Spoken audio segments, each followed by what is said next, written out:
कृष्ण वसुदेव और देवकी की 8वीं संतान थे। देवकी कंस की बहन थी। कंस एक अत्याचारी राजा था। उसने आकाशवाणी सुनी थी कि देवकी के 8वें पुत्र द्वारा वह मारा जाएगा। इससे बचने के लिए कंस ने देवकी और वसुदेव को मथुरा के कारागार में डाल दिया। मथुरा के कारागार में ही भादो मास के कृष्ण पक्ष की अष्टमी को उनका जन्म हुआ। कंस के डर से वसुदेव ने नवजात बालक को रात में ही यमुना पार गोकुल में यशोदा के यहाँ पहुंचा दिया। गोकुल में उनका लालन पालन हुआ था।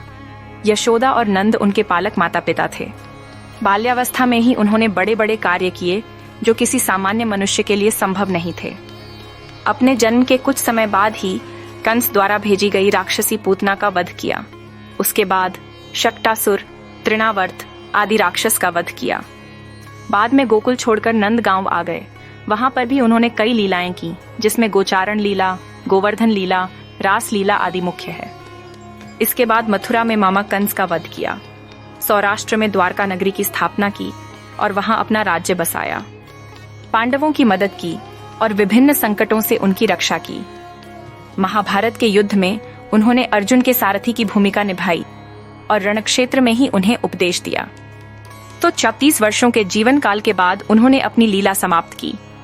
उनके अवतार समाप्ति के तुरंत बाद परीक्षित के राज्य का कालखंड आता है। राजा परीक्षित, जो अभिमन्यु और उत्तरा के पुत्र तथा अर्जुन के पौत्र थे, के समय से ही कलयुग का आरंभ माना जाता है।